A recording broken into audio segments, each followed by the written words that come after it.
Bang on Yan. Good afternoon. Long hiếu ship buổi chung bị ta chọn kết sinh thiên hùng ở in hoài.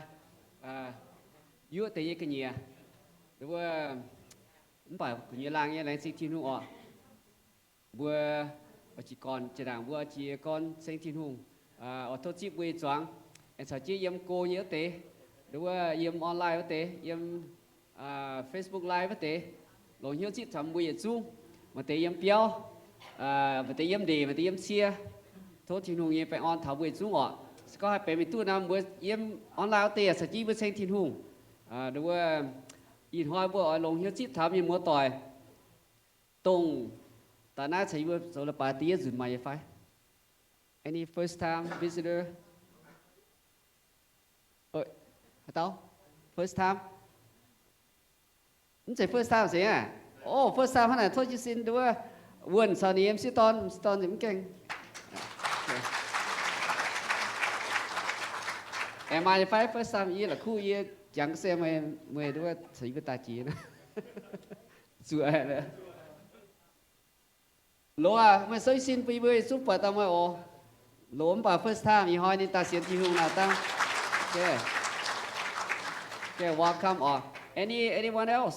Any first time? Yếm cô như ní, yếm cô tí năm là bài tòng ní. Mày phải? Sao lựa trắng thế? Mày ạ. Bây nhiêu? Buồn yếm sẽ tôn nó thèn á. Thế là chứ vừa hiểu một số xin nhà mày yếm. Vừa xung bài phùa bút tăng nhám hổ. Ok. Vừa yếm hoa special tiền yếm hoa ta có nên ni birthday ni or vui sung pao happy birthday punin na vui sung pao punin o da iso ko mà số chi xin cả tu bác sĩ hả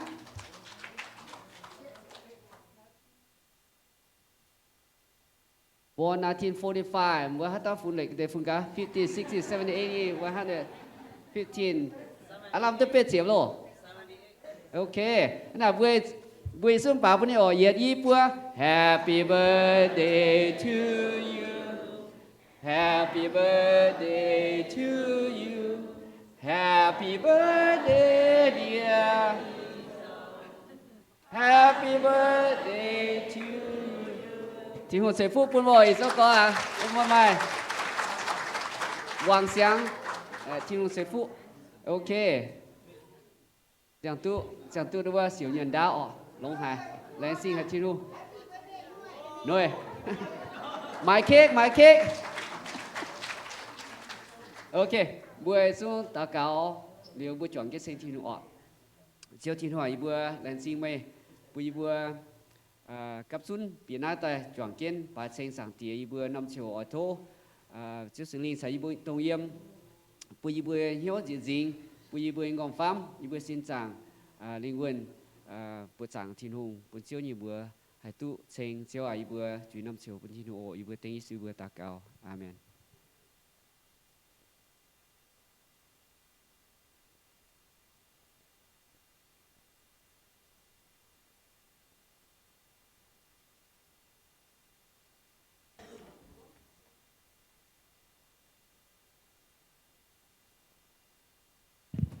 Hello, you jumping on your face?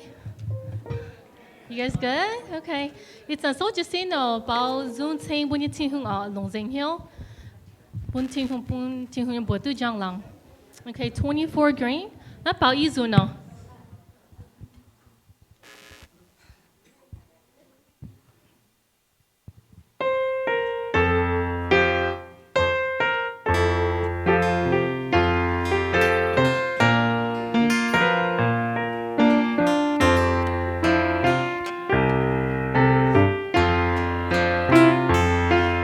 Hãy subscribe cho kênh Ghiền Mì Gõ để không bỏ lỡ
Hãy subscribe cho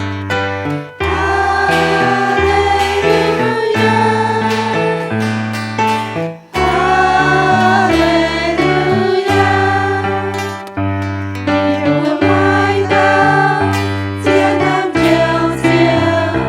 không bỏ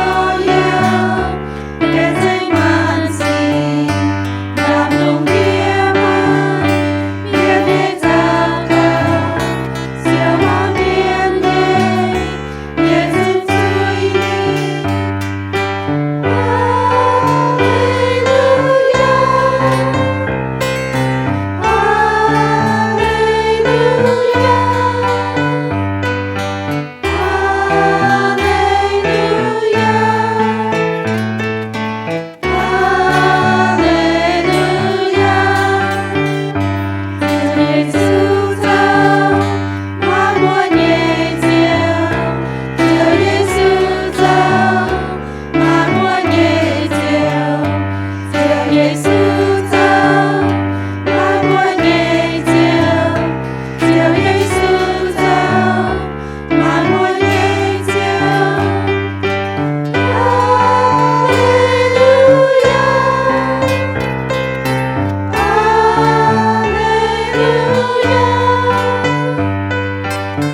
144.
Phòng họ xuất thôi.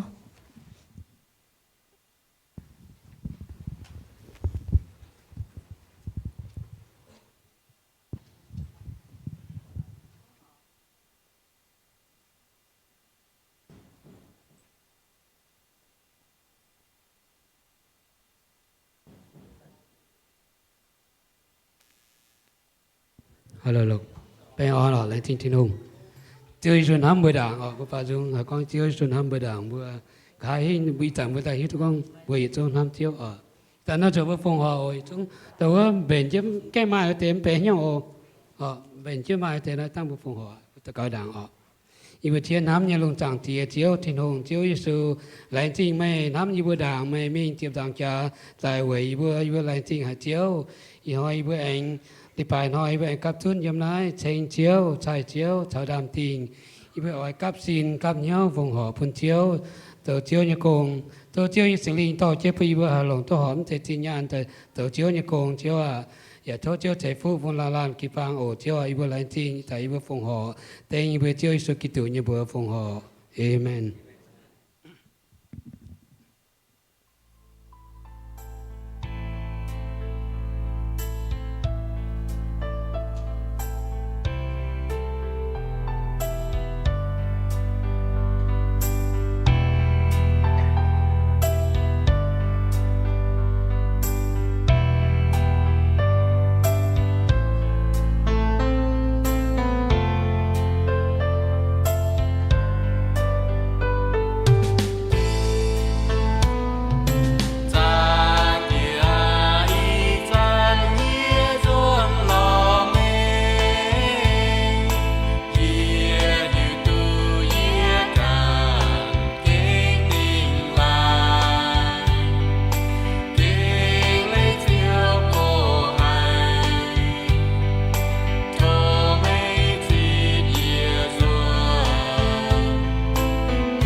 Đồng hải sâu với sâu trên ở hiệu mà ít tiêu dung 219.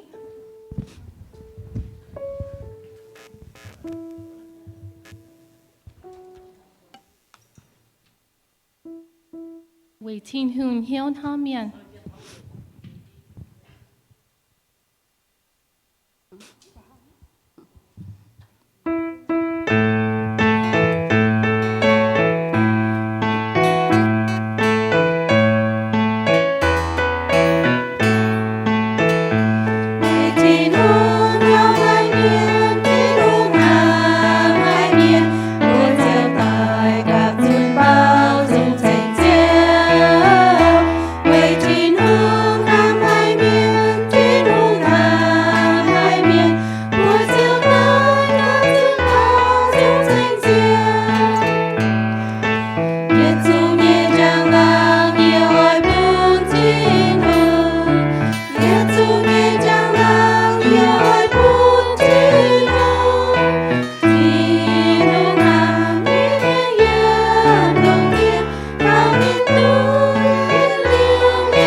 Mai nhìn nhiều nhẹ nam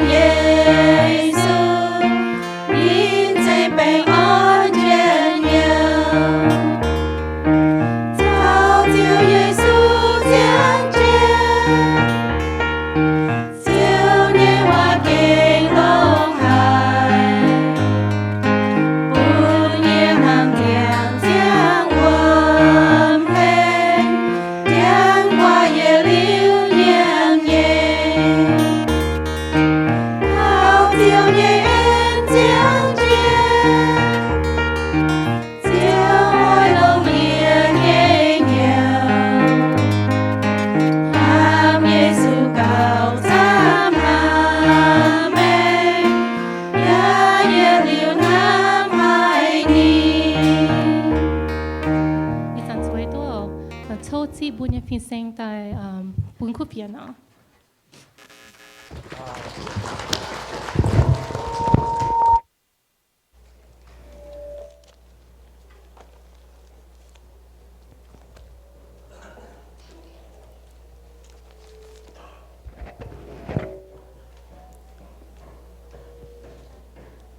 Lâu.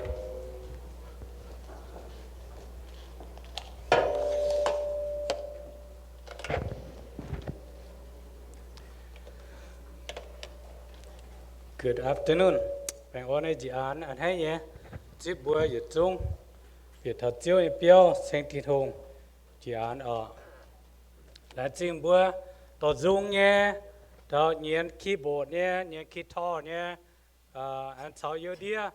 Bùng sao nhé. PowerPoint nhé. Thảo án phẳng nhé. Bữa là chim. Nó bữa dự trung ở. Là chim. Tổ chức thiên hùng em.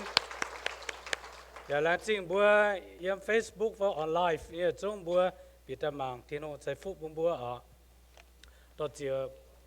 hay bữa nhiêu chiếu bữa thiên hùng với chú nó lấy bài bữa tu thành chiếu bữa số chiếu đang gì là khu bây giờ là chính bữa cái bài mình có bê thật chứ ý về cái bài mình có nó bữa tu to bữa cái bài tu mình về hít tu công tham nhé, khâu nhé, nó bữa cho tôi lông hả, lãnh chính nó bữa Iran, cái ba miền cổ ở bữa lãnh chính nó bữa, lãnh chính, đó chỉ chiếu như em, chiếu chỉ kinh lông hả ở, con bữa, giờ nó tòng bữa, tôi bữa chẳng bữa như chiếu nó chỉ kinh lông hả, thì nó sẽ phúc bữa.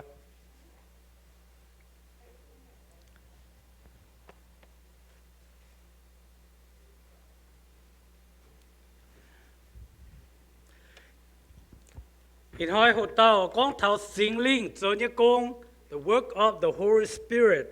bữa la miền bữa xiên thiên hùng ta lao đào à bữa cùng hiếu tu thiên hùng hiếu tu Giêsu hăng bà rồi ba bữa hiếu tu sinh linh in hoi bữa mang thao sinh linh cho như công sinh linh sẽ tung hà lan miền bữa hai biển hiếu lồng con sinh linh hiểm mai buồn sa chết cho công yếm bữa xiên thiên hùng miền xiên Giêsu miền nhé mèng bữa làm rồi cầm hiếu ta cáo chiếu à tao chỉ trang tía chiếu thiên hùng chiếu Giêsu yêu bữa làm xin chiếu in hoi yêu nhé bà yêu bữa biệt thảo chiếu nhé xin tin hai lang nhé yêu bữa làm xin trang tía thâu chiếu sai yêu bữa tông yếm thâu chiếu sinh linh giờ cho công yếm yêu bữa la miền anh hiếu giờ thâu sinh linh tao giờ tràn chiếu nhiều hòa yếm chiếu su kỳ tụ như bữa tao cáo amen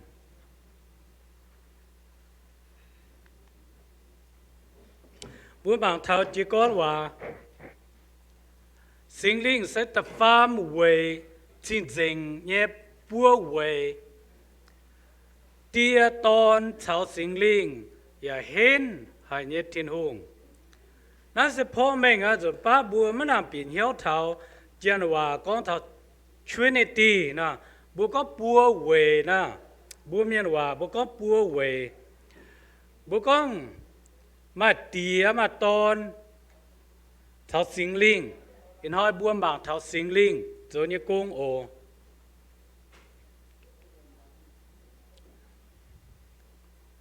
in hoi bùa oi hồ hít tu thảo sinh linh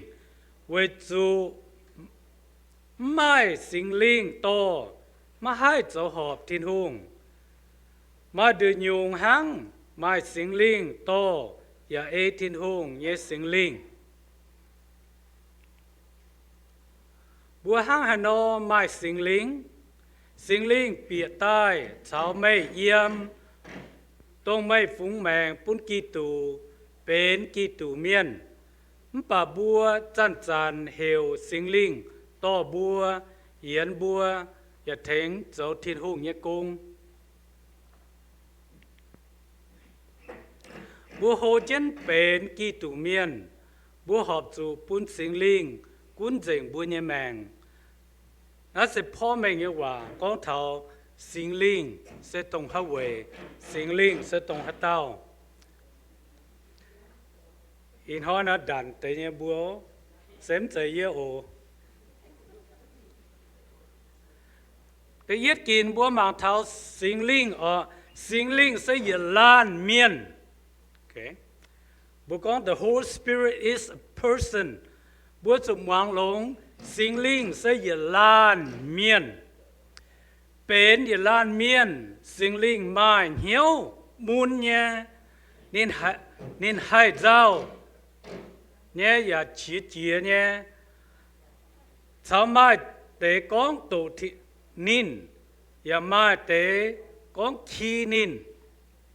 bữa mà thầy yếm mắt thai sâu nhỉ chỉ nhẹ trang phát chỉ yếm con thảo bữa tung con khí chủ sinh linh thiên hùng con bữa khí chủ thiên hùng khí chủ tôn và thiên hùng quảng bún nhéจะก้องบุกก้องว่าขี้สู่สิงลิงนะเสยไฟเตียเสยสิงลิงอย่างกว่างปุนโอเคเอ็งเอฟเอโซตะไฟฟ้าเจียบอย่าก้องเท้าสิงลิงอย่าเจ้าเนี่ยอย่าก้องเท้าสิงลิงจะหางบัวป่าเมียนจะหางบัวอย่าลานเมียนนินมันเหี่ยวชาวบัวเยี่ยมนินมันเหี่ยวหิวตุเท้าบัวนินมันเหี่ยวให้ปุนมันเหี่ยวเจ้าเนี่ยสิงลิงนักกิโซก้องเหบัวที่มันมาตรงก้องโตสิงลิงน่ะนี่เปียตาชาวบุเยี่ยมบุญเหี่ยวแกสิงลิงน่ะเยี่ยมบุญเหี่ยวโอบัวจุดอย่างเช่นต้องเจียวสุฟ้าลุงเงี้ยเจ้าโหนี่เหวปุ่นสิงลิงเกียใต้สิงลิงน่ะเยี่ยมบัวเสียนิสูเมียนเหี่ยวน่าเสียกองเท้าสิงลิงเนี่ยกองตัวใหญ่กิน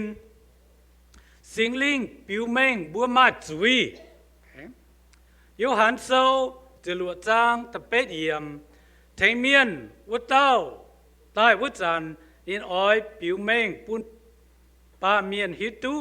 นินบัวตองเท้าจุยเนี่ยเจ้าเท้าโจหอบเนี่ยเจ้าแองเท้าเสียมจุยเนี่ยเจ้าสิงลิงอปิวเม่งทับบัวหยุ่งปุ่นทับบัวเสียนิสูเมียน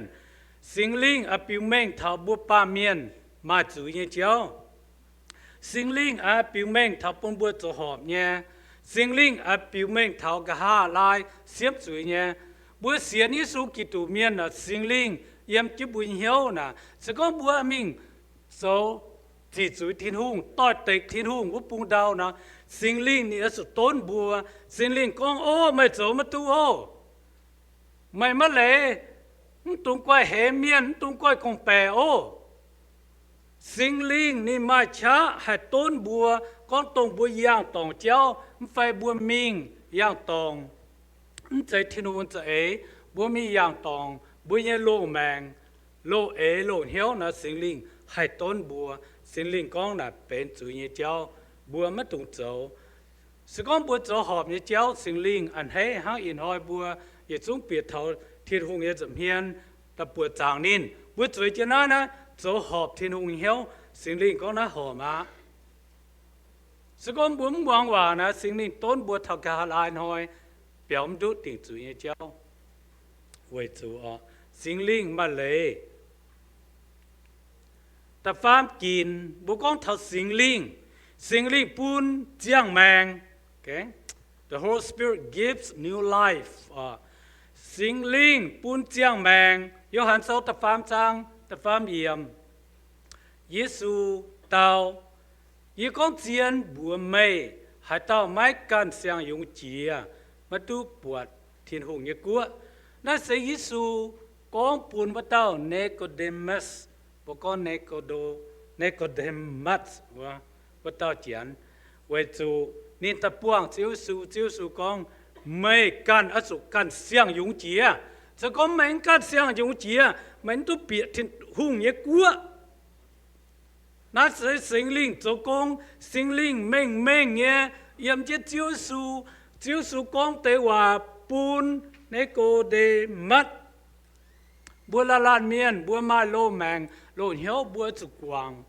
จุกวางใจเลี้ยวบัวจินใต้การช่วยจงเสยเยี่ยมเจ้ายิสูไม่เมียนมัวต่อยก็โอ้เย่จงเย่ช่วยเสยตัวจุนห้างเย่เขาอาจจะช่วยจงเสยปักกิ่งโซบัว ma yung ye ma ye buồn sinh linh yung ye ma sinh linh ye buồn bữa chủ can yung chia yếm chiếu Giêsu à ta phải kín sinh linh dấu ye công thành miên vất tao tông trang tía ỏi tên yên ye bùa phá tài vất tao sinh linh ỏi giáo nhung mày bùa ya ỏi pun mày bùa hai chàng tu ye bùa chia ye chung yêu hàn sâu nghi chỉ phải trang nghi chỉ lùa yếm con thảo nó tế hòa sinh linh dấu ye công nín hang chữ su con nó ni tên luôn trang tía ye bùa phái sinh linh tài ni ở bùa dành nhung bùa tông chiếu su dấu ye công tông họp thiên hùng ye chế vấn đề ni ở bùn bùa giảng kiến ở hiếu tu tông họp ye giáo bùn bùa tông giảng tông chuột ở nó sinh linh dấu ye công ni sẽ tại yếm bùn ye hiếu tôn bùn ye mèng bùa hai chỗ họp thiên hùng ở tâm kín cái bùa mạng thật sinh linh dấu ye công sinh linh con ye hòa the Holy Spirit speaks the yết Timothy ta phải trang the yết yểm sinh linh mình ye con gà hình mà tế miên ở quảng nên bùa xiên ye cháu quảng miên đua nên bùa ya căn miên giáo ye lệ sinh linh yếm Paulo phiên sang con xuân tế hòa con sinh linh con thật hạ lại mà miên ở quảng chiến lệ mi yang tòng ye lệ mi quảng miên đua là bùa quảng y cha bùa bằng thao mà qua tập bung na mà chế nhung bùa chàng chế nhung xiên mà tế quảng nó lô cháu quảng bùa ông thái như cháu bùa con quảng xí miên như cháu ta xiên thiên hùng mà tế nó bùa quảng nó bùa ông thái mi bùa hùng mà chế nhung xiên nay bùa mang thảo bùa xiên Giêsu miên bùa xiên lui Giêsu bùa chim màn mà tung quảng miên nè lệ anh ta cuốn dồn bùa ta đua bùa chuột Giêsu na bùa tung chỗ bùa xiên Giêsu miên bùa nang phải tài bùa ta can bùa như Giêsu hăng chạy ha chạy có amen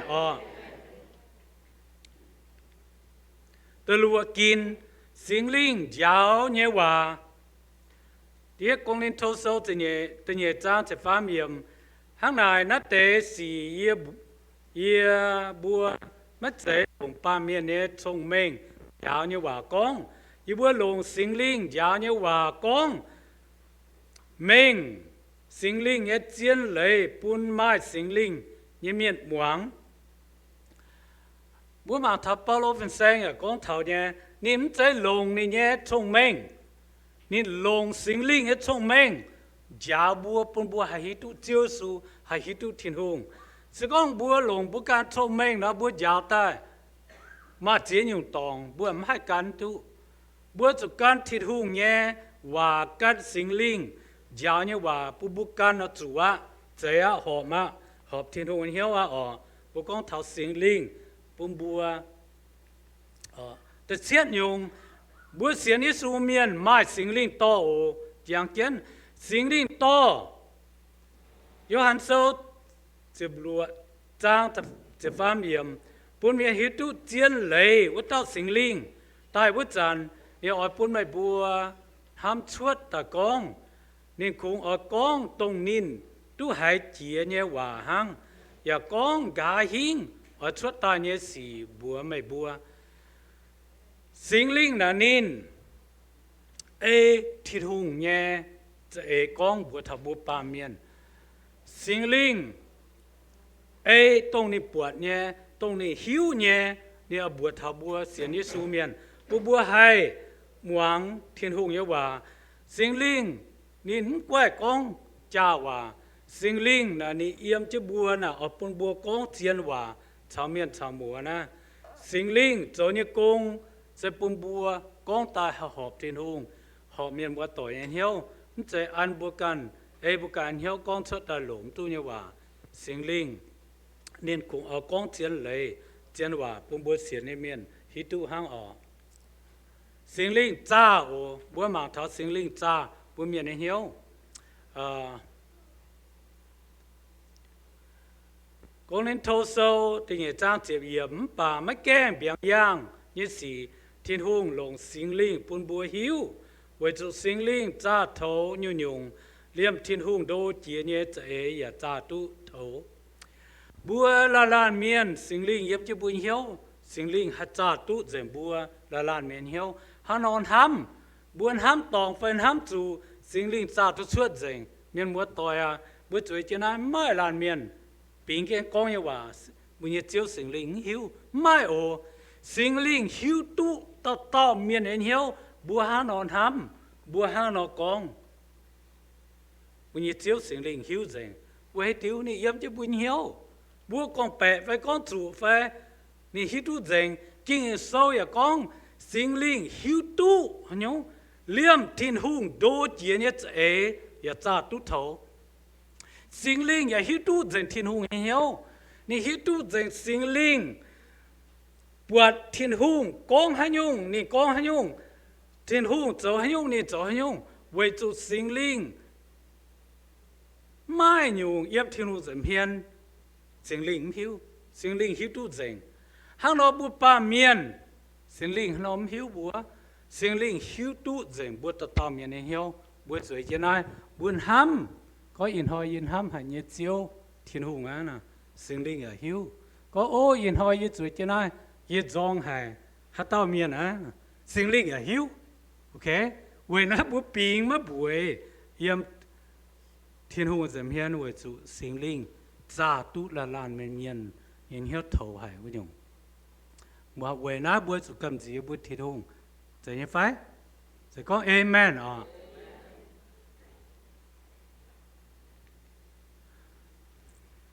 Cái chỉ mình, ta chúa kín sinh linh cho đồng miền, mang ô, the Holy Spirit intercedes à. Roma sơ tập bế trang như sự lùi yếm, phiền hang ye bùa mau hay, sinh linh chịu tai thành bùa liêm mà hít tu ở chủ hang hải nó ta cáo bà sinh linh dùn chiến con mà xuất và thành bùa thâu thiên hùng sinh linh cho bờ đông miền yếm bùa chào thiên hùng như dầm hiền yếm bùa chào chiếu su như bờ đông trắng tông bùa hám mà xuất ở chủ hang nó con bùa hám xuất ở chủ hang nó ta cáo sinh linh yếm bùa hiếu ngầm ngút nhé bùa con như hòa nè sinh linh tôi mình tổ chiến bùn bùi như thiên hùng mà chia dùn bùa bùa chia thập phát có làm thấy trộm bùa bùa có thiên hùng thế ngô nè cha bùa làm chia phiên mẹ với tiểu sinh linh thiên hùng tao bùa hòa sinh linh thành phong làm chia phiên mẹ mà chia dùn nhìn hỏi bùa màng bùa làm trượt vá tao hỏi nè nhìn nếu chia chia mình thì bùa im hoang có ô sẽ có thiên hùng sẽ để bà tòng bùa bùa tu yếm để mẹ nắm nàng đã cô mình kiến bài chế ý trả chia yếm mình yếm buông yếm làm bìa freeway anh côอย่างkiaนะtao thấy bài chế mình nín mang nín tao giải chia yếm buông tao nói yết chia hết yết à bệnh yết chia ta tao là bún yết chia đàng mía khao bằng yết tồn chia tình nín tao mà bằng yết bà thiên hùng yết chế phu yết tăng tu hình mình, sim tu đốt mình, này rất thiên hùng, mọi bùn bùa xuất xỉ, với chủ bùa chiếu sinh linh chào bùa yếm, xỉ ở xuất thiên hùng thầy bùa sim hình miệng, Satan này ném cún ổ này đã bền cái bỉ ha, ném cún hay nhung, ném cún hay tạo muốn cún hay tạo tài, bà bùa xiên như su miền, bùa bùa thiên hùng thầy bùa sim phiền, là kinh, lồng hải bùa hay chán mà chơi mà nàn mà bèn bùa hai giàu con dễ bùa hai ta cào bùa cún ta cào bùa hai con tôi bật xịt chiếu hòa bùa con bùa như sinh linh hai tổ bùa như bà thảo thiên hùng quá chẳng kéo ổ bùa tung giàu yếm bùa chiếu dầm hiền con bùa mai nhung bèn nhung bùa ta cào thiên hùng xí bùa ta cào như hòa chiếp yếm sinh linh thành bùa yếm ỏi tinh chẳng tiệt thô nên chiếu ỏi bùn can tao ta thành bùa cháu mày bùa yết liu yếm, thế sinh linh chào bùi ye liu yếm màแต่ห้างบัวอิ่มห้างน้องตองจีจ่าบัวแต่อิ่มห้างก็ยี่ลงไม่เท่าเหยียดเสยไม่หำตัวกว่างเย่บัวแหลงเจ้าว่าลงเหยียดเสยลงทำมีทิ้นต้องสิงลิงอย่าฟินห้างทิ้นหงปุ้นสิงลิงชาวบัวเยี่ยมนินชาวบัวเยี่ยมชาวบัวเสยเจียใจไฟบัวเสียนเนี่ยเสียนสิงลิงชาวบัวเยี่ยมเนี่ยโอเคมาเต็มเสียนkinh số con bùa bùa sinh linh chào bùa yếm yết liu yết sấy